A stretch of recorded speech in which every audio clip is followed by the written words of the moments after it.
According to experts, our world will change more in the next 10 years than it has in the past 50 years combined.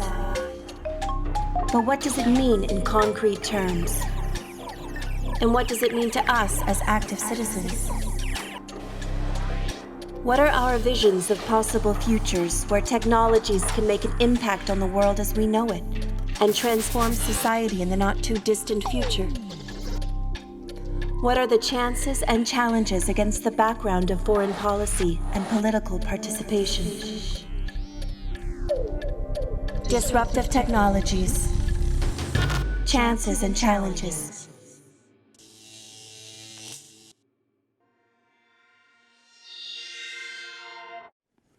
Hello everyone, and welcome to today's second panel session. My name is Coman, and today we're going to do a bit of future gazing. With the four panelists we have here on stage, the top panelists, we're going to try and tease out and discuss some of the big areas of technology that are going to make major changes to our lives in the next decade or so. But before we get down to discussing all the chances and the challenges that this development affords us, you're going to get to hear four visions of how technology could develop and perhaps also how it should develop in the next 10 years or so. So our first speaker is someone who may have already influenced your opinions on open source and open data, perhaps with a TED talk or a talk at some other event. She's someone whose work is largely focused on studying the impact of technology on society and helping foster tech for the common good. She's the founder of a feminist think tank and also Germany's first fund for open source innovation. Julia Kloiber, great to have you here.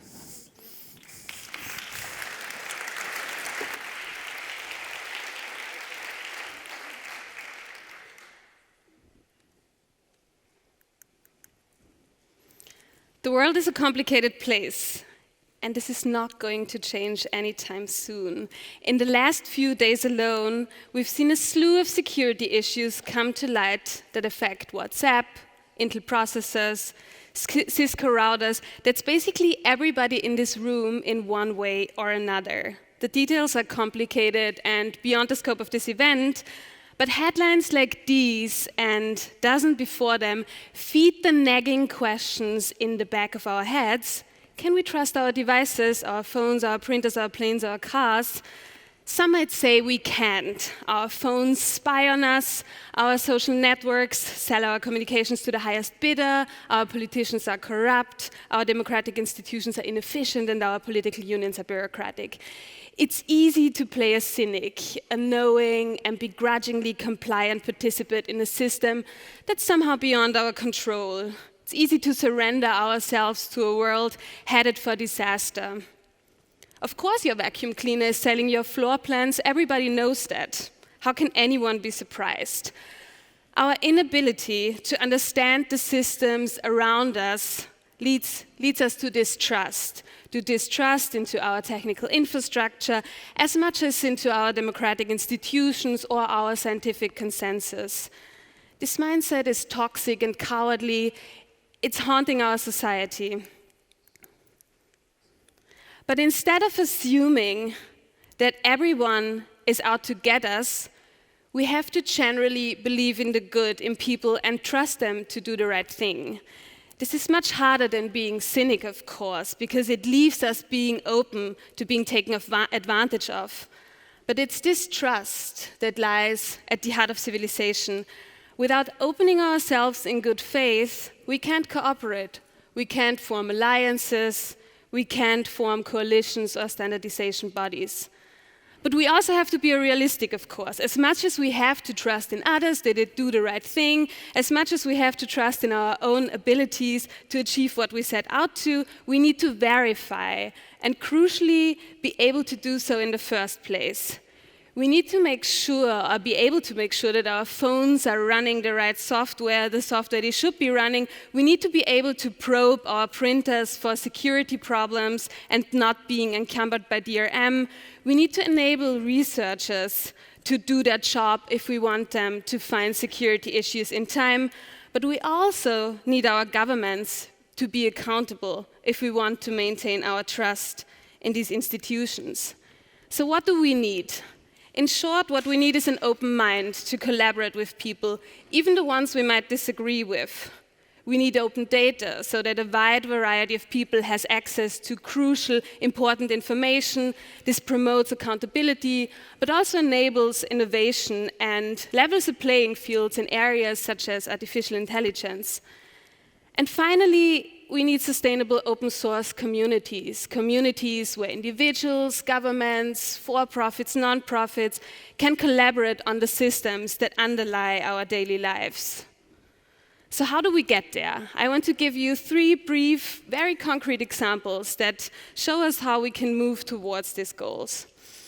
The first one is a pretty obvious one, funding. We need to publicly fund initiatives that encourage more people to develop open source, independent software. We need to also support the maintenance of important open source infrastructure. We are so obsessed with innovation that we sometimes forget how important maintenance is. And we have to fund research on technology and its impact on society, its repercussions, its influence on society. So we need to make sure that our digital infrastructure that we use on a daily basis is secure and independent. And there's also lots of potential when it comes to funding and the use of technology for the good or for the benefit of society. I'm thinking of tools that increase accessibility, citizen participation, help citizens to participate better, or grant us access to information. We need to publicly fund the development of these tools. One program that tackles this funding of open source solutions here in Germany is the Prototype Fund that I started in 2016 together with the Ministry for Education and Research. And over the course of several years, we're handing out about 8 million to individuals and small teams. This is something new for the ministry because usually they're handing out money to big institutions and companies, but to really reach out to individuals and small teams and support them in their open source development.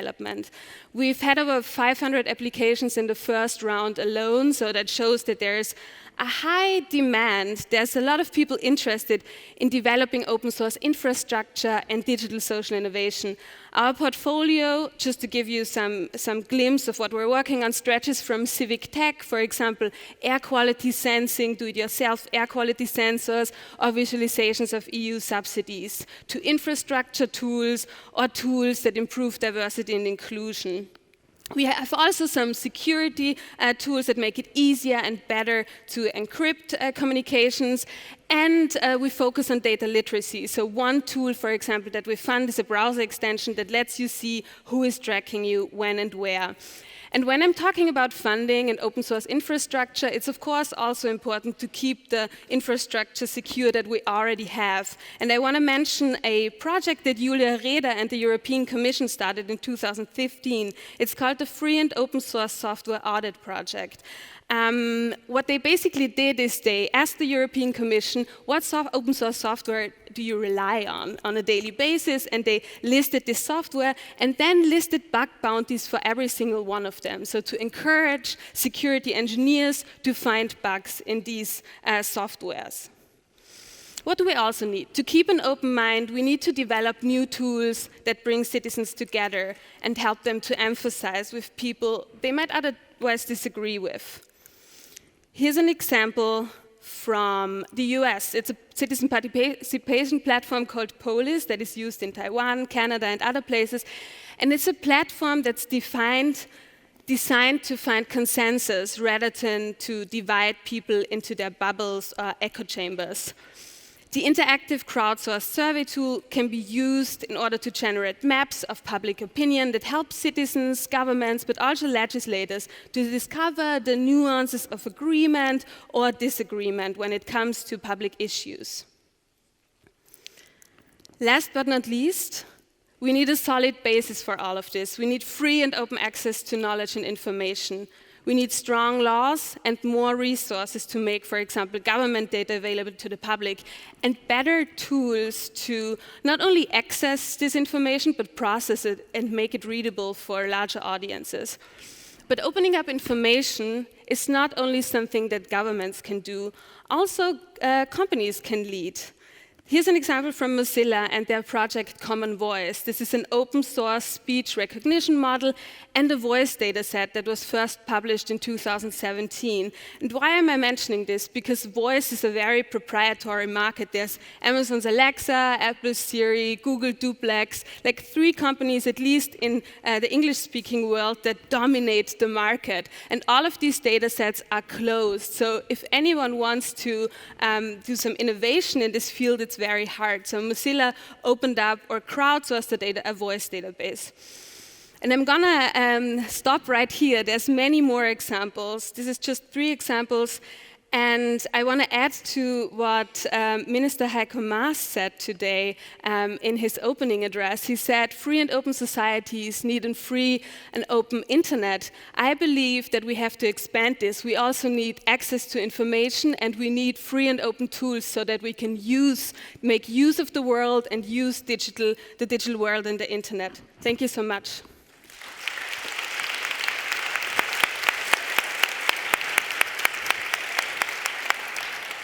Thank you very much, Julia. Couldn't agree more. Our next speaker is a hacktivist, technologist, and user privacy researcher based in Berlin. He's also writing a book currently on surveillance and censorship in India. Kaustubh Srikanth was previously a technology head in Tactical Technology Collective. That's a not-for-profit that helps rights activists make better use of technology.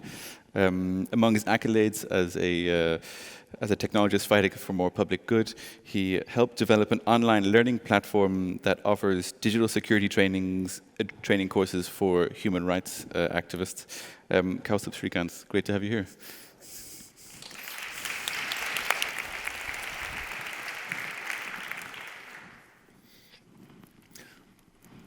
Hello, good morning. So as a human rights technologist, I work on a wide array of topics.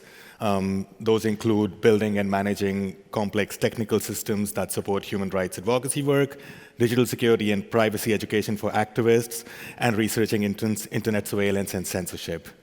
When I received an invitation to speak at the Future Affairs Conference, an invitation I very excitedly accepted, I asked Fernanda, the curator of the awesome program here, what they would want me to speak about specifically. And after a bit of back and forth with Fernanda and with Coleman, our lovely moderator, I decided to take it back to the basics and talk about something that I think about a lot and something that is very close to my heart. So I sat down in my kitchen last night and wrote some thoughts down that I would like to read to you here today. It might be a bit rough around the edges, but I really hope that it manages to convey the sentiment I wish to express here today. This is the good future I imagine. This is my utopia. An internet that is open, diverse, free for all, uncensored, secure, and a place with more choice to the user, where they don't have to compromise on their privacy for convenience, where there is healthy competition between technology companies, small and large, to innovate. In other words, where no one feels coerced into compromising their beliefs and their needs because everyone else around them is telling them that they have no choice but to do so. I imagine a future with a federated, distributed, open internet. Something we all use, email, is one of the oldest federated and distributed technologies that is still widely used today. And it still works, well, sort of. It doesn't matter whether your email is hosted by Google Mail, in a government data center, or on a server in a friend's basement. You can communicate with anyone in the world who has an email address, irrespective of who their email is hosted by.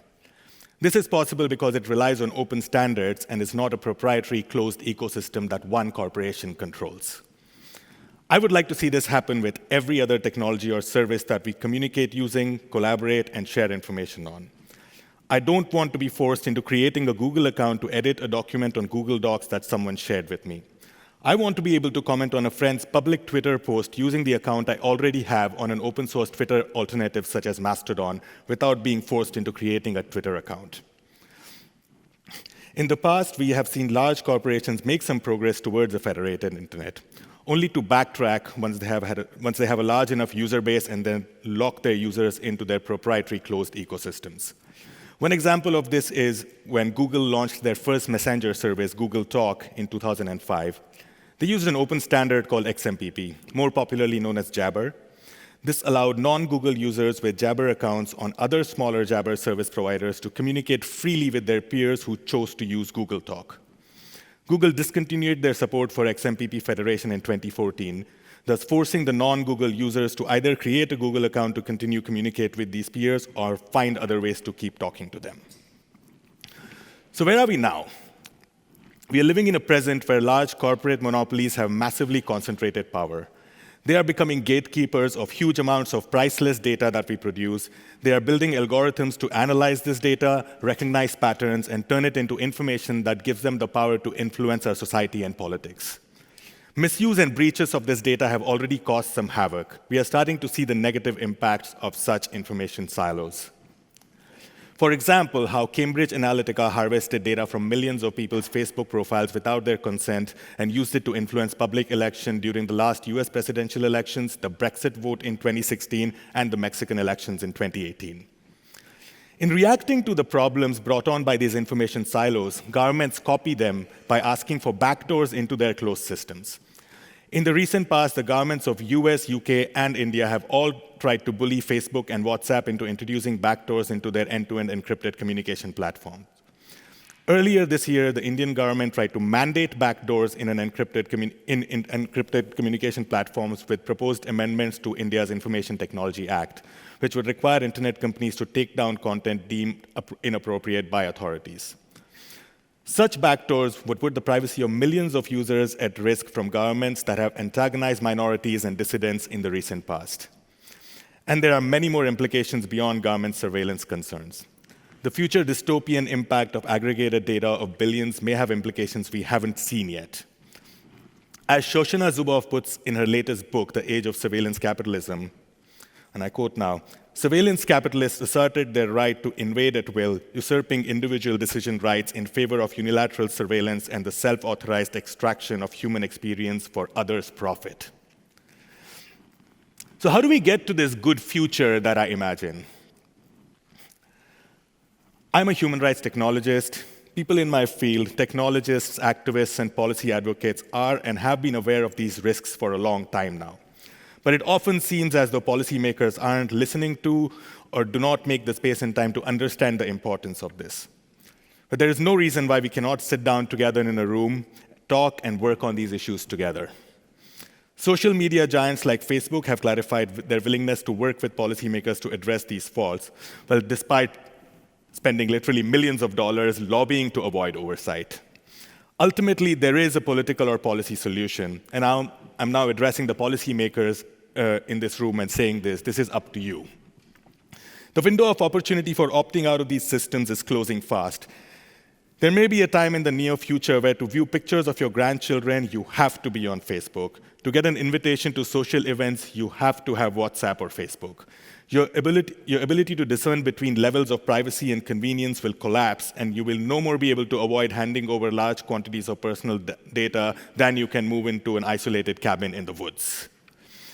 It doesn't have to be this way. We can change it. But policymakers need to stop being reactive to technological innovation and start being proactive and start working together with us.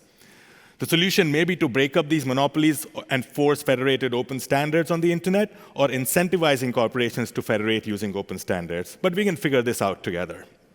In conclusion, and to reiterate what I said in the beginning, we deserve a future where the internet is not a source of angst, manipulation, and oppression, but is instead open, diverse, free for all, uncensored, and secure. In other words, a future with a federated, distributed, open internet. Thank you.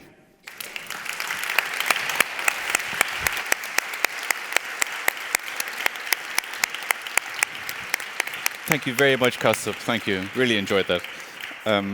So our next speaker is one of the world's few, if not only, people to be both an expert in AI and machine learning and also an artist in that area.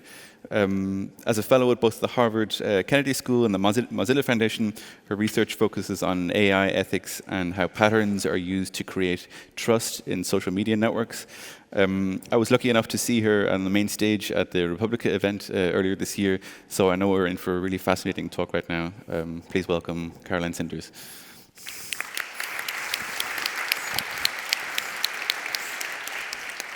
Hi, everyone. Bear with me because I'm going to pull my notes out. But hi, I'm Caroline Cinders, and I'm going to try to condense a handful of provocations into a short time span. So let's see how it goes. But I've been studying how people interact on the internet for almost the past 8 years, and this is the face I make sometimes when I look at people on Reddit. I focused mainly on online harassment and how harassment exists as, I would almost say, a design fail, and how we're looking at solving or studying harassment inside of large-scale systems using things like artificial intelligence, and where policy and design actually fit into that. And I'm going to focus a lot on design, one, because I started my career as a UX designer, but actually more importantly, because I believe that design is an equalizing action that distills code and policy into understandable interfaces. That's because design isn't just a skill, but it's a practice and it's a language. But what do I mean that design is this equalizing action? Well, let's take an example, actually. How many of you have ever reported content online on Facebook or Twitter or labeled something as harassment? A show of hands? Come on, some of you have to have been harassed on the internet. OK, so what is the reporting mechanism actually? Well, the way that a harassment report looks like when you select content, you have to select the kind of harassment that it is. In that interface, the system is showing you how harassment is actually viewed from a policy standpoint by how you select what the harassment is. It's also showing you technically what the system can do because it has to bucket that information to give it to content moderators. So the design in that space actually is showing a user the policy and the technical capabilities of the platform, even if they're not aware of that. Now, harassment reporting is not perfect at all, so this metaphor is a little broken. But it's showing you through design really the policy and the technical capabilities of that system. And I think we can use design in a way to make AI more explainable. And this is what I'm working on as a fellow with the Mozilla Foundation. How do we make AI feel more understandable for everyday consumers? And again, I think design is this space where we can start to create explanations and metaphors and analogy inside of policy. And I want to show you something I made in 2016. This was originally printed in a US publication at the time called Fusion, now called Splinter, a part of the Gizmodo Media Group. Now, this is a little out of date, but it's a diagram I made trying to break down all the nuances of trolling. In 2016, we were in a very different place in the world when we were talking about online harassment. And inside of that place, a lot of harassment was sort of said as by harassers as, oh, I'm just trolling. But we know that there's a difference between sending someone an inappropriate GIF at work and threatening to rape someone to death, right? But when you call both of those things an act of trolling, you flatten what those instances are. Trolling is an umbrella term. What we need to actually is unpack trolling. So I made a diagram after reading Whitney Phillips's This Is Why We Can't Have Nice Things, The Ethnography of 4chan, and speaking to a lot of different policy experts, into thinking about how do we actually start to add more nuance into this word. So what we have is a matrix. And the reason it's out of date is I made this before the US election. And post the election, anything related to a world leader, such as Trump, sadly, who is my president, oh my God, would have to go in the harmful and serious category, right? Because one of the things that this is also trying to sort of look at and create a metaphor for is power within trolling. But I wanted to use this to show that this one word has many nuances to it, and that different actions under this word, under this definition, need to be thought of in different ways.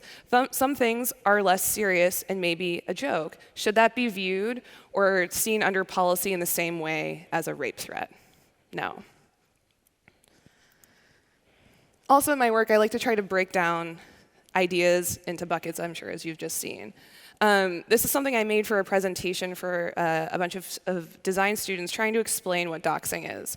Doxing is the release of public documents. It's information about a user that's sort of released without their consent. And again, going back to 2014, there wasn't a lot of policy in major platforms around doxing. Now there is. There are a lot of terms of service about anti-doxing. But what is doxing?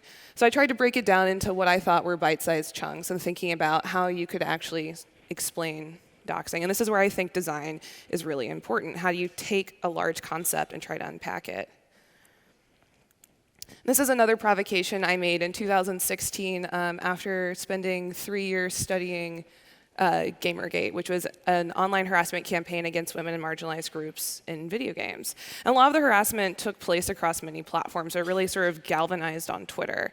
And after speaking to all different kinds of victims, from those that had almost no followers to those that had over 300,000 followers at the time, I tried to redesign Twitter in a way that I thought would actually create more safety on Twitter. So in this interface, what you're looking at is the privacy settings redesigned. And what you're seeing or what you're seeing sort of broken down is the different kinds of solutions Twitter could design that could be more nuanced to protect a variety of different users. So one thing you see here is allow followers of followers to tweet at you. So on Twitter, you're either public or private. But privacy, and rather safety, doesn't exist in a binary. It's very nuanced. We are not public or private all the time. We have many different ways that we engage in spaces. One of the things I found really interesting, if you look at one of these last tweets, is make my account public, but my handle's unable to be tweeted at by non-followers. Well, that sounds like going private, doesn't it? One of the big things victims of harassment have told me is this emotional negotiation they go through of when they make their account private, because they're having to make an action that they don't necessarily want to do, but it's the safest thing for them to do. And after reading a lot of Gamergate's threads on Reddit, Gamergate used people going private almost as a trophy. Look, we made them go private. Look, she had to close her account down. Look, we forced her off Twitter. One of the most public things you can do on Twitter is make your account private when you're a victim of online harassment, because it completely changes the interface. It changes how people see you. So this one small design thing has this incredible impact on people's emotional health and well-being. So this is why I relayed this out. Going even further, what I found really fascinating about Twitter was also how unaware people were of how often they're interacted with. How many of you have heard about this, this weird, kind of like inappropriate event that happened on Twitter? This white woman was going to South Africa and tweeted, "I'm going to Africa, I hope I don't get AIDS, oh wait, I'm white." Well, her name was Justine Sacco, and she got off this 16-hour plane in the US. Her tweet had gone viral, and she had lost her job and was facing insurmountable amounts of harassment. One of the things she said post this is she just didn't know, or she had no idea that this was going to happen, even though her account was public.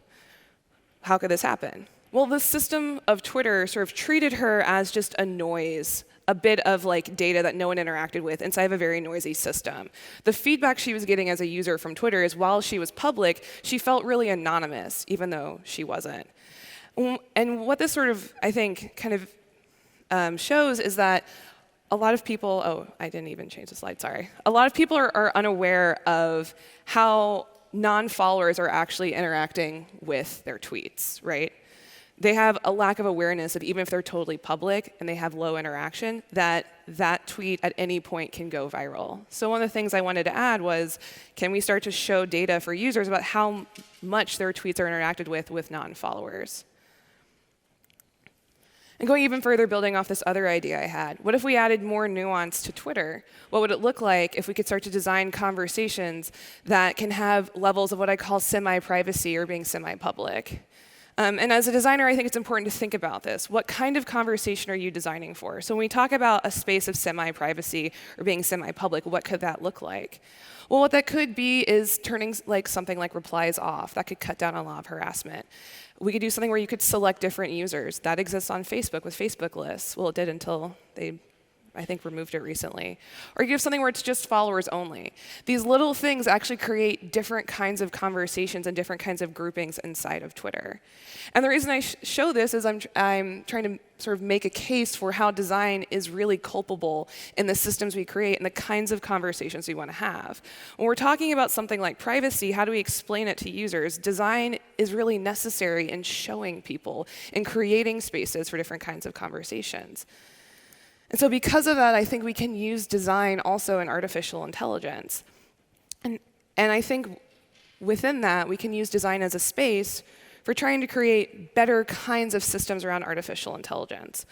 So this is what I'm working on with the Mozilla Foundation. It's an idea or methodology called designing for transparency. So the project is inspired by the Secure UX Checklist and the Consensual Software Manifesto, 2 projects I highly encourage you look up. My project outlines 3 principles for designing for transparency in machine learning, which is legibility, auditability, and interaction or agency. So legibility is the ability to understand. It's writing something in plain language and your processes and your intentions so well that people can understand it without a technical background. But that's not just the first step of transparency. You have to have auditability, or the ability to audit. So your process was so legible that someone can now have an opinion about it. Not only do they have an opinion, they can try to offer or request feedback. But once they have that feedback has to go somewhere. So you have to have a space for interaction or agency. And this builds upon legibility and auditability, that feedback can go somewhere and people can see that it's taken into account. Or if the feedback is rejected, they can see why it was rejected. And we see this a lot in open source projects, right? People can have the ability to fork code or provide a comment or volunteer for something. But we need all 3 of these things to make machine learning feel more transparent. I think these are the bases for actually building transparency. But we also have to go further because we still need more legibility. One of the things I'm also sort of provocating in this talk, and I tend to provocate in writing, is how do we make the data sets inside of algorithms, machine learning, and artificial intelligence also more legible? How can we show them or explain them? Should we have data ratings or data settings or data peer-reviewed inside of the data models that are used in artificial intelligence? So data helps make, data is almost like the DNA of an algorithmic system. If you were to build a system that's analyzing social media data, or rather social media, what would you need? You need a lot of social media data. If you were to build a chatbot that helps you purchase pizza, what would you need? You need pizza data, right? You would need e-commerce data about ordering pizza. You need these things. So data is extremely integral and important inside of artificial intelligence systems. But a lot of data sets are closed off or proprietary, and we have no idea what, for example, Facebook is using when they're offering suggestions in your algorithmic timeline. What does their data model look like? How old is it? Where does it come from? We need data broken down and explained in a way that's human readable and human understandable. Maybe we even need rating systems. And I bring this up because if you look at food, we have our caloric information listed when you purchase food, right? You have a breakdown of ingredients. And that's an expectation, a thing that we should have. Because we have a way to then unpack and look at it. What we have is this ability actually to audit our food. We should have something like that in artificial intelligence.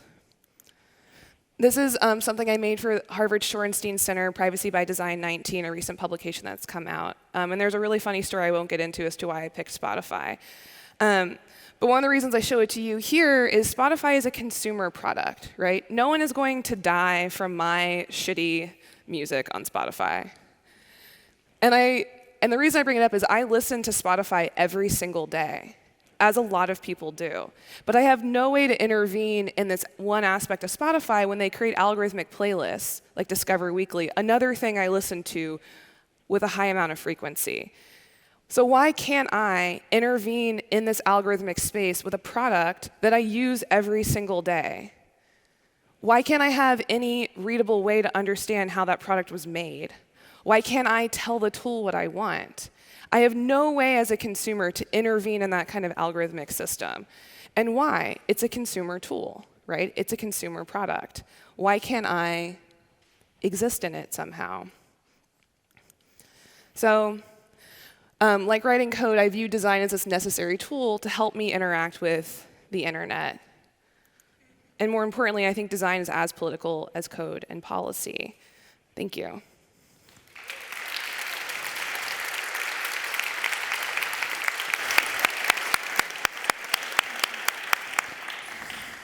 Thank you very much, Caroline. Lots to unpack there. Finally, all the way from Japan's Ministry of Internal Affairs and Communications in Tokyo, we have the director of the Office of the Director General for Cybersecurity, Raiko Kondo, who also holds several other technology-related ministry positions there. Today, she'll also speak with the experience of working in Japan's Cybersecurity Research Institute. Dr. Kondo, thank you for coming all this way to be here. Good morning. Hi. I'm Renko Kondo from the Ministry of Internal Affairs and Communications, MIC, Japan. So firstly, I'd like to talk about emerging technologies such as IoT and 5G with their positive impacts on our social and economic activities, and then discuss cybersecurity issues. So actually, I'm in charge of cybersecurity, so I'm going to talk about that today. I'm using several numbers today. So as you can see in this slide, digital technologies such as IoT and AI have been widely diffused and used in a variety of industries. The number of IoT devices amounted to about 27 billion in 2017, which will be forecasted to reach 40 billion in 2020. If we look at the market scale of AI, it has been rapidly expanding, and compound annual growth rate, CAGR, is expected to be 63.5% between 2016 and 2025. And here is 5G, which plays a significant role as an infrastructure of IoT and AI services and changes the world. As you know, 5G realizes very high speed, like maximum transmission of 10 gigabps, 10 gigabit per second. A 2-hour movie can be downloaded in 3 seconds. 5G has very low latency, about 1 millisecond. So with this low latency, for instance, precise remote control of the robot in real time comes into reality. Furthermore, many concurrent connections, such as million units per square kilometer, will be available by 5G networks. And in Japan, MIC just allocated 5G frequencies to mobile operators last month for implementing 5G networks by the year 2020 Tokyo Olympic and Paralympic Games. So this slide illustrates rapid development of technologies. For example, speed of wired networks grew about 1.5 million times in these 20 years. And the speed of wireless networks grew about 1 million times in 40 years, reaching 10 gigabit per second. With the development of network infrastructure, global internet penetration rate reached more than 50% in 2018, and it is forecasted that global internet traffic will reach 157,000 gigabit per second in 2022. If you look at the market value of global businesses, digital businesses occupied most of the global top 10 companies in the year 2017. Furthermore, it is forecasted that digital economy will constitute 60% of the global GDP in 2022. Actually, as the development and diffusion of internet and IoT, a vast amount of data, which is called big data, has been generated. By utilizing and analyzing big data by AI technology, we can realize more convenient and safer society. For example, combination of traffic data and intelligent transport systems, we can realize more comfortable driving and even safer automatic driving. In this way, with the development of big data, our social and economic life is shifting to data-driven society, where cyber-physical systems are developed. And digital technology will greatly contribute to solving social and economic issues. And a kind of negative aspect. As digital technology is developed widely all over the world, cyber attacks targeting digital devices and networks have been rapidly increasing. Our national laboratory, which is called NICT, National Institute of Information and Communication Technology, has been observing global cyber attacks in real time by monitoring a darknet consists of about 300,000 unused IP addresses using a system called NICTR and analyzes attack methods based on collected data. The number of attacks, cyber attacks, observed in NICTR last year was 212.1 billion, which was 3.9 times compared to that of 3 years before. Among them, attacks targeting IoT devices is approximately a half of the observed attacks. I'd like to show you an actual example of a serious cyber attacks caused by vulnerable IoT devices. In October 2016, the Dyn DNS server in the United States was damaged by a large-scale DDoS attack, which was caused by a large volume of network traffic generated from over 100,000 IoT devices infected with malware called Mirai. Many leading internet services and news sites using Dyn's DNS servers, such as Amazon, Twitter, and the Wall Street Journal, were seriously affected. Afterwards, it was reported that most of the internet devices, infected devices, used simple ID and passwords like 1234 or 0000. So in response to this serious situation of IoT devices, Ministry of Internal Affairs and Communications Japan published the comprehensive package of IoT security measures in October 2017.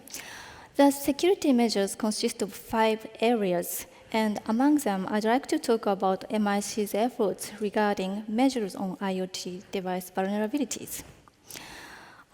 When dealing with the vulnerability of IoT devices, the method of security measures differ between IoT devices already in the market and new IoT devices to enter the market in the future. Security measures can be taken by using a certification system for newly sold devices, having certain security measures, or deploying IoT secure gateway. However, these measures cannot be taken for IoT devices already in the market. And considering the infamous IoT malware Mirai, which took over the vulnerability of IDs and passwords of IoT devices and hijacked the devices, it is necessary to develop a system to widely investigate the vulnerability of passwords for IoT devices. In response to this situation, we amended the Act on NICT last May. The amended NICT Act allows NICT, our national laboratory, to scan IoT devices via the internet and identify devices with improper password settings, such as 12345, and then provide the IP addresses and other information, such as timestamp, to the related internet service providers. Then these ISPs alert the users of the IoT devices and urge them to change their password settings. This active scanning project is called Notice, and we just started it this February this year. I'd like to also mention about the human resource development. For counteracting increasingly sophisticated cyber attacks, human resource development is quite important, and MIC has strengthened measures in order to prepare for the 2020 Tokyo Olympic and Paralympic Games. In April 2017, the National Cyber Training Center was established under NICT for developing human resources who have practical knowledge to handle cyber attacks.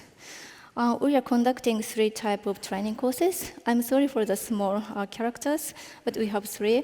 The first one is called Cinders. This is the kind of implemented for those who are in charge of information systems in the ministries and agencies, local governments, and also critical infrastructure providers. In fiscal year 2018, these cyber exercises were held more than 100 times, and a total of about 3,000 people were trained. And the second one is Cyber Colossal, a kind of good name, which aims to develop cyber security resources for the Tokyo Olympic and Paralympic Games. The Cyber Colossal exercise is conducted for officials, including security personnel in organizations related to these Tokyo Games. A total of 137 people were trained in this exercise last year. And the third one is SecHack 365. This is kind of targeting the young people and then try to cultivate young security innovators. So this is the program targeting the year of the under 25. And in order to increase advanced cybersecurity researchers and entrepreneurs, NICT, our national laboratory, provides one-year cybersecurity training program with hands-on training and remote software development training for young talents utilizing NICT research assets. And then last year, we trained about 50 trainees. And then finally, I'd like to talk about the information sharing initiative for counteracting cyber threats. ISAC. ISAC is an information sharing and analysis center. ISAC has been established for each industry for the purpose of collecting, analyzing, and sharing the cyber incident information on cyber attacks. In Japan, Telecom ISAC Japan was established in 2002 as the first ISAC in Japan, and then it renamed ICT ISAC in 2016, having more participants.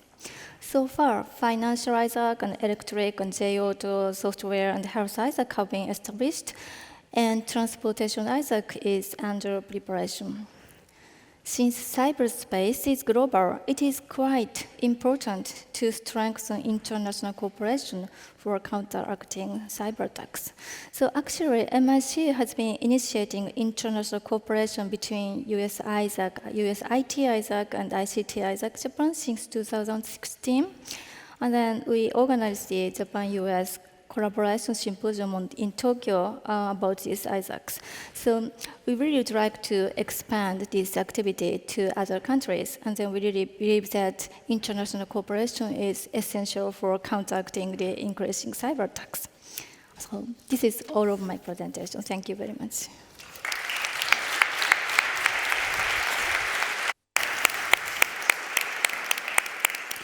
Dr. Kondo, thank you very much for that, and thanks to all four of you for those great talks. I think you've given us a huge amount to unpack. Too much, probably, actually, for the amount of time we have left. I have many questions about the future.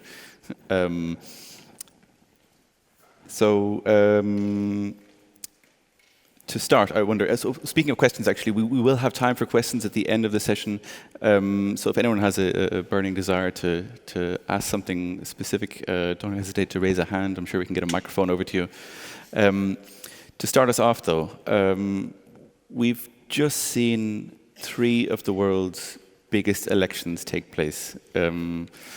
The EU just this weekend, the India also, and in another populous country like Indonesia, I think over 1 billion people have just voted in the past month alone. Perhaps we can start things from that perspective to begin with, i.e. How the development of technology in the next decade will shape how we cast our vote.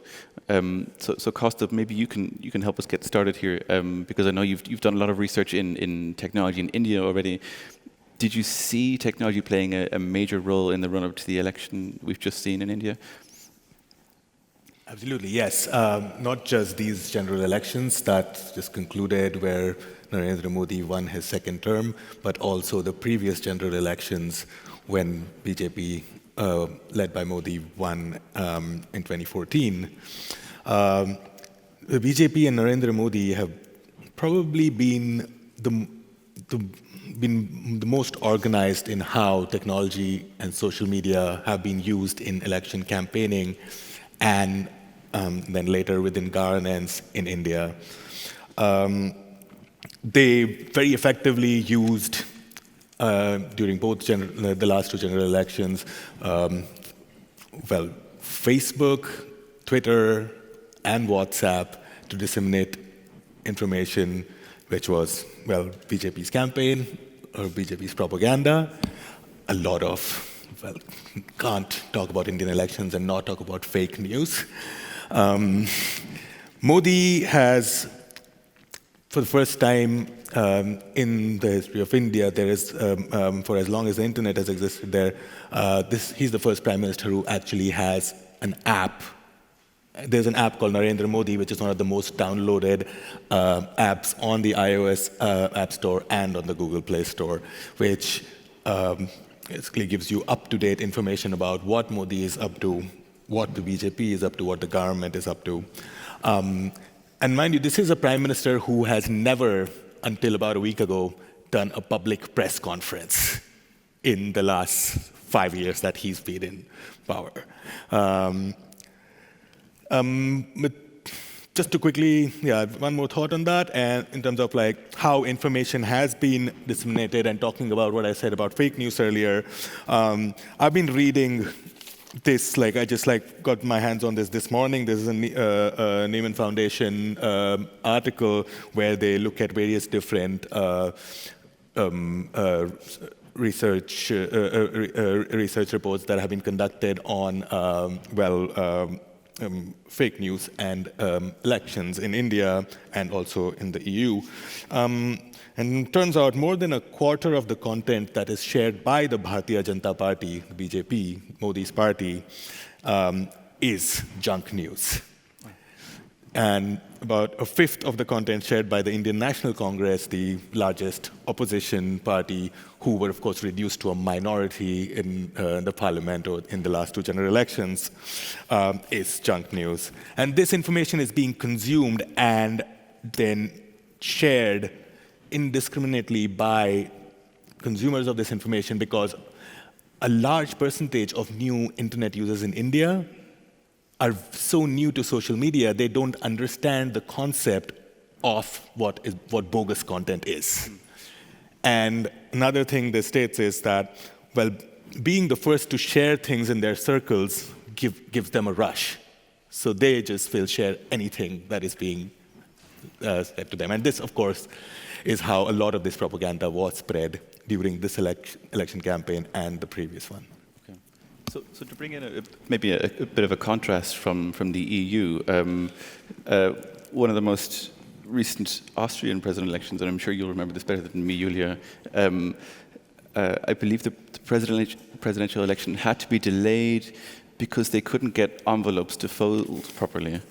Whereas in India, you've had to get 900 million people to vote on time, while also dealing with issues like WhatsApp messages going viral and causing outbreaks of sectarian violence. Looking forward for the next 10 years, do you think there's a lesson there for the rest of the world in terms of how India has dealt with this technology? So one of the things that I'm not a big fan of is that 100% of voting in India is done electronically. There have been studies done in the past about how safe these machines are. There's actually a big debate going on right now about whether some of these EVMs were hacked into or not during the elections. I'm not going to get into that. But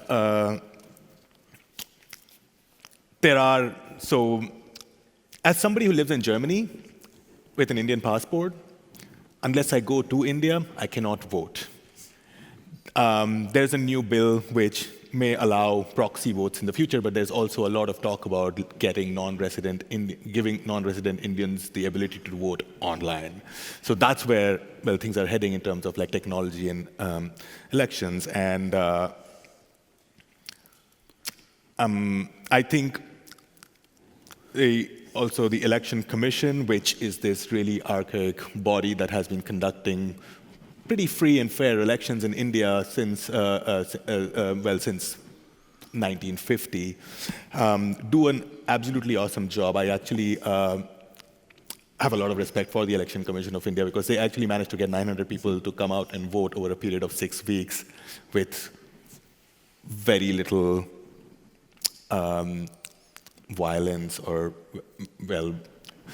in general, elections go pretty smooth, except for minor incidents here and there. And they are starting to embrace technology in ways that can be helpful and effective, but also a bit horrifying in some ways, because over the last few years, they've made all electoral rolls, which have always been public, they've digitized them and put them on the internet.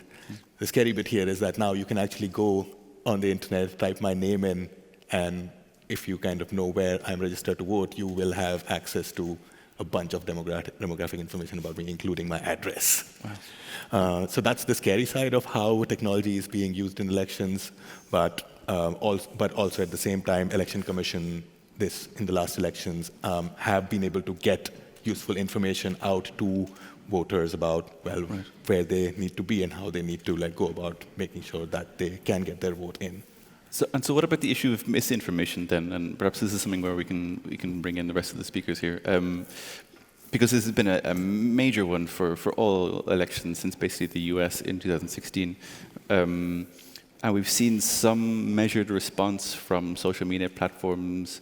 Not all of it has been helpful. A really good example from Germany recently is of a Jewish newspaper being banned from Twitter because of what was mistakenly mistaken as an attempt at hacking an election by a tweet. Of course, it wasn't trying to do that, though. So I'm curious how all of you see social media playing out in that area. Do you think we'll look back at this struggle against misinformation in 10 years' time as something that was just a growing pain of social media platforms, or is it really something that's here to stay? Well, we've had misinformation campaigns for a really long time. They just weren't seen as political misinformation campaigns. If you look back at the history of harassment, so many harassment campaigns have the hallmarks of political election misinformation, disinformation campaigns. They just weren't called that. They were called harassment campaigns, and a lot of people's warnings were ignored. So if you look at Your Slip Is Showing, which predates Gamergate in 2012, people on 4chan organized and created fake accounts to infiltrate black feminist spaces and harass black feminists. And a lot of women organized and tried to tell Twitter, there are these fake accounts that are populating and populating and populating. And they even collected all these accounts in a Storyfy group called Your Slip Is Showing. Your Slip Is Showing is an American black idiom that lets someone know you're fronting or you're pretending. It's like your slip is peeking out of your dress. You're acting really fancy, but you're not. We saw this in Gamergate too, the creation of fake information about many victims, and that being spread and populated throughout the platform. And Gamergate was in 2014. So we've had these things historically since 2012, and platforms have not responded to them. And now it's at a much larger scale, and platforms are having a hard time responding to them. So I don't think it's a growing pain. I think that this is a very real historical, at least for the internet, problem, right?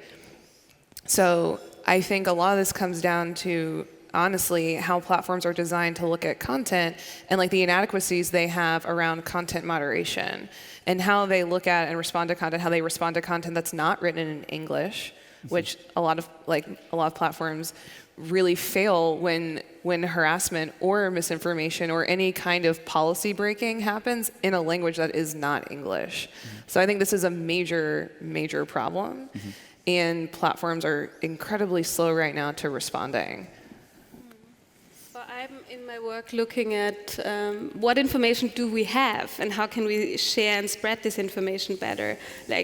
People voting here in Germany might know that Wahlomat is one of the biggest civic tech and most popular civic tech tools here, where you can compare election programs, and that is only possible because those programs are available in machine-readable formats, because politicians are actually collaborating with the Wahlomat. So what are other options? What other data is out there? I remember before the last elections, we were working together with Google, because they said in the US the best civic tech feature they had was the polling station finder. So they would tell people where their next polling station was. And in Germany, it was not possible to get the data, so it couldn't be implemented. And also the argumentation was like, yeah, but people know where to vote here in Germany, but then search results or searches showed that that was one of the most prominent questions. So people were looking up, like, where can I vote? So talking about open data around elections, also when you look at, like, what was the voting behavior of a politician over the course of the year, right? Like analyzing this and having access to this information and working together with journalists to let others access this information and make it publicly available. So that's like a different angle, right? Looking at like what is already out there, or what is information that we just have to spread in like more tangible, easier to read or use ways. I mean, there's been a lot of suggestions as to ways we can deal with the problem of misinformation, and one of the ones that's getting a lot of talk in the EU at the moment is this idea of a fake name ban. Something that's also been supported by the person who's likely going to be the next president of the EU Commission, Manfred Weber. I'm curious what you think of this idea of forcing people to use their real names online. Sounds like a great way to harass people. The reason I bring that up is, does anyone know what a dead name is? A dead name is like the legal name a trans person was given when they were born, but it's not their chosen name. So when you enforce real names, you're enforcing a legal name. That's not someone's, like, maybe not their given name. So you expose people so much, like so many marginalized groups, to harassment. Or if you're using a pseudonym to protect your identity as an activist, and you have to use your real name, that exposes you to so many different forms of harassment. Like, I think that there are more nuanced ways to deal with bots, botnets, like proliferation of misinformation that doesn't involve actually opening up many, many marginalized groups to further harassment. Yeah, and also what problem are we trying to fight? At Republica a couple of weeks ago, Sigi Maurer, a German politician, was talking about her harassment case, and she mentioned that a lot of the harassers use their real names. I was actually going to make a point of that. If you look at a lot of different white supremacist, white nationalist, and neo-Nazi accounts, especially in the US, they use their real names. Like, a lot of white nationalists are particularly proud to be a white nationalist. And they are sharing harmful content, misinformation, as well as targeted harassment campaigns. Many of the main harassers in Gamergate used their real names willingly. Like, a real name law doesn't do anything other than hurt those that need anonymity to exist. I just like to make a really quick comment. So I'd like to stress that the Internet has been developed as the free and open media, and where free flow of information has been generated, innovative businesses.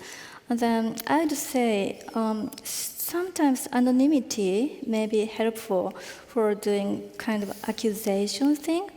And then simply banning a fake news, fake name does not solve issues of this information. And I think that raising the level of media literacy is really important. So in Japan, we are now started the discussion about how to control this kind of misinformation thing, and then we kind of started a study group, but we are still wondering whether we should have any fact check or banning the fake name or things. So we need to have a balance between the free thing and also the kind of security things. Right. So I think a common thread in a lot of your talks was a lack of trust that we're seeing across various technologies, but particularly in social media. And there's a need now to rebuild that trust after seeing so many data privacy scandals, so many hacks. What do you think needs to happen next in order for that to happen?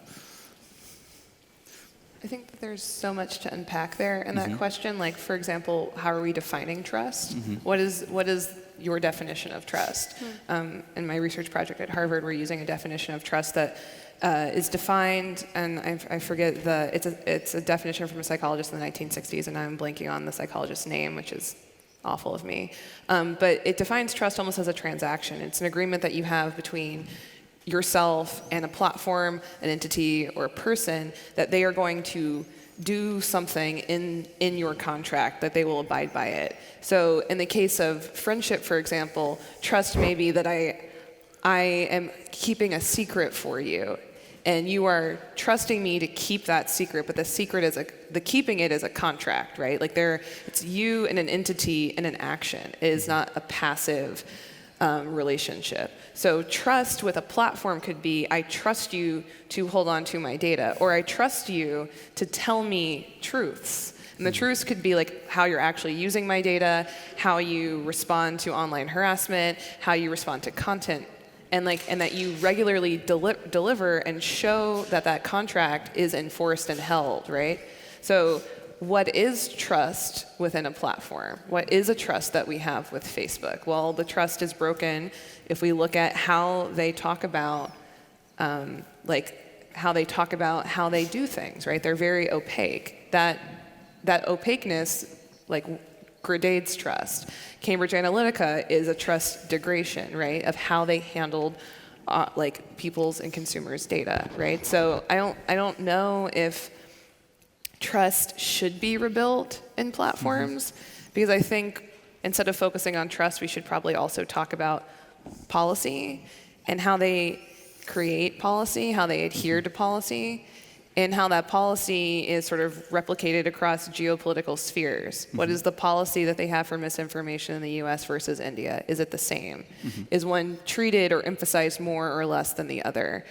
That isn't a conversation of trust, that's a conversation of clear and understandable rules. Yeah, so if we run with the idea of policy, and I found the example of WhatsApp in India really interesting, because that was one that was meant for a set of users in India, but ended up having an impact around the world. So would you all agree that looking forward, governments will be able to enforce policy locally for a set of users that will ultimately impact globally?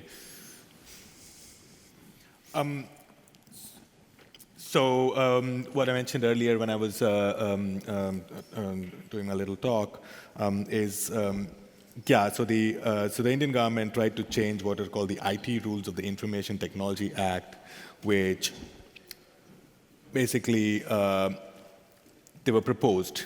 They were not, they never became effective, at least haven't yet. But basically what they were trying to say is companies like WhatsApp and Facebook and anybody else who's running a communications platform have to moderate and give them access to content when this is basically to fight fake news and hate speech, right? And basically what they're essentially saying is, well, you have to moderate and give us this content, which basically means they have to build backdoors into encrypted communications platforms. And as soon as you build something like that into an end-to-end encrypted communications platform, it doesn't affect one region or one group in a region. You're breaking the technology that is keeping people all around the world using it safe.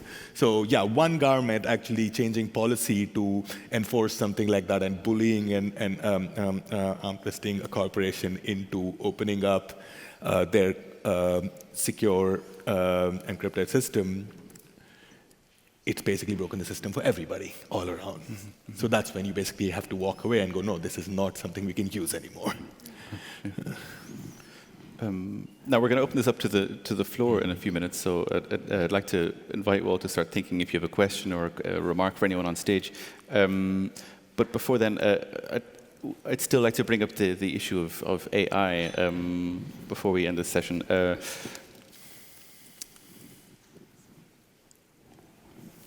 Do you feel like the leaders of your governments should be making more decisions with the help of AI? No, not my president. not the United States. Really, though? Yeah, well, so, I mean, there's a lot to unpack there. One, we can make a joke at Trump's expense. Do you think Donald Trump should be making any kind of technology or policy decisions? No. But more importantly, as an American, I think it's extremely problematic that majority of major tech companies are based in the United States and that they're making a lot of policy decisions that are shaped by US policy. Because the United States is not the world. It's not. I think if a lot of major decisions around how artificial intelligence is used in a government, if it's coming from one country, and that country is already setting like standards around technology and regulation, like that isn't a diverse set of decision making. More importantly, I guess, it's like the decisions that are made in a government are also like evocative and indicative of who's in power. And so should the Donald Trump brand of what artificial intelligence is and its impacts on society, should that affect like the next 20 years of the ways in which we deal with artificial intelligence? Mm-hmm. No, there are many think tanks across the world, outside of the United States, that have lots of opinions on how AI impacts negatively and positively society. I don't necessarily think that like the standard for how we deal with artificial intelligence should come from one country and one administration. Yeah. I mean, it's also like, what do you mean with AI, right? Is it automated decision making, or is it like scanning kind of press reports and press briefings? Because this is something, I think it's also interesting to look at, like, what are the old structures or the structures that we are currently using, and do they have bias? Like, is the press briefing or the briefing that someone gets, like, who is the filter for that? Where does this information come from? What can we learn from this for like automated systems? Because especially when it comes to not the like skipping through information, then of course like artificial intelligence will be used. But when it comes to automating decision making, like there's some more steps that we have to think about, like who's developing the technology. There's been a report by ProPublica called Machine Bias, and there they looked at automated decision making, or how do you say? It's predictive policing, right? Predictive policing, yeah. So they had a system that would score inmates on like how likely they were to commit another crime, and judges would look at these numbers, at these stats. And turns out the system is heavily biased because the data, of course, the data they use for the system is data from the past that is with certain biases. And there, I think they also had a court decision that this software had to be made open source in order for like departments that are using it to see like what data is being used and what is the algorithm like feeding into it. Well, there's also a case in New Orleans, Louisiana, where I'm from, that's my hometown, where the New Orleans Police Department had partnered with Palantir and was using a form of predictive policing software. The issue with that was a lot of civil servants were completely unaware of this arrangement, but also the software was difficult to use and understand to where even like local civil servants and bureaucrats couldn't actually understand why it was making the decisions that it was making, nor could like technologists on hand. So even when something is open sourced or is made to like be able to look at it, it's actually hard for a civil servant to audit. And so it's hard to understand like why it's making those decisions. So I think building off like Yulia's fantastic answer, we should really also think about, when we talk about artificial intelligence, what do we mean? And two, like there's all these other problems in using technology like artificial intelligence in civil society, because it is hard to audit. They are black boxes. It's an emerging technology, so we're still figuring out like what great use cases of it are for. But also, like, if we're going to have a deeper conversation of where AI fits into society and where it fits into government, are we preparing like our civil servants to, as best as they can, to work with AI, or are we giving them another tool that's uncomfortable and difficult to use that like adds more friction to their day-to-day lives? Like, artificial intelligence is not a solution; it's just a technology. And at times, it's extremely user-friendly. Yeah, actually, just a quick comment. So I agree with you. AI is just a technology, and we need to control. And actually, just recently, our cabinet office published a report which says we need to establish an AI-ready society where human beings and AI coexist, and then human beings should not be controlled by the AI. And then also we established some guidelines for developing the AI, and then where we need to acquire transparency, accountability, controllability, something like that. So yeah, we think that humans should be the center of the society. And I mean, there's another common thread, right?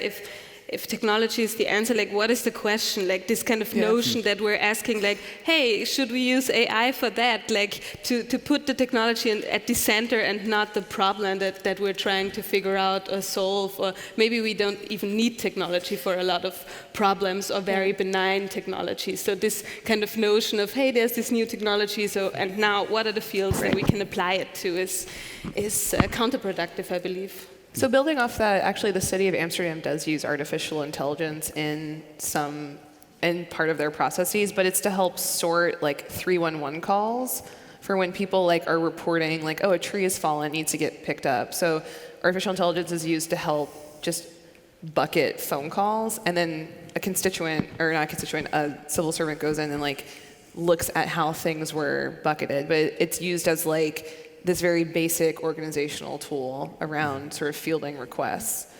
And it was used to solve a problem, which was we have a lot of requests and we need to like find a better way to organize these things. The problem solving there, I think, didn't start with, we have the like provocation to use AI in our government, what do we do with it? It was more like, we have this problem that really is hard to solve.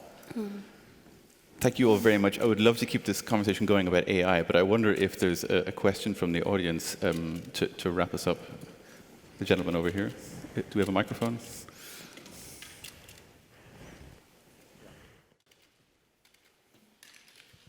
Ja, schönen guten Tag, Karl Carstens, Berater von Armentory. Ich habe eine Frage an Frau Kloiber. I have a question for Mrs. Kloiber. I have to say something about the fake news. A lot of people didn't know where their election office is. They couldn't inform themselves. You can get the information. The problem was that some letters were not delivered, but online you can get the information where you can vote. The newspapers printed it. You can call your office. You can also ask your neighbor. He will know that. In Germany, the election offices are where they always are. I wanted to say, how can you make this information more accessible and also show it in different platforms? If you know the number, what to call, or you can look at the website, but if the information is there, why don't you open it up? Why don't you have an intersection where you give the access to other people that they can put it into their platform so that they can make the accessibility even easier?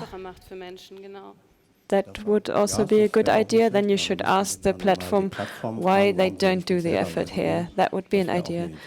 I think the platforms, the operators of the platforms did talk to the government, but there's technical problems as well to find a solution. Then I have a question, and we need the trust and access for everybody to important information, and the internet should not be bad for democracy. We had a case with a YouTuber, you probably know him, and then we had 70 YouTubers where Anneke Kramp-Karrenbauer said, we have to see if we can't regulate this. I see there's a danger here that politics, in politics for our free opinion and for the democracy and our freedom of speech. If a party that has its own channel for making opinions gets attacked and says then, okay, now we have to regulate the internet, then I think there is a danger. How do you see that? Is a party system not too old-fashioned?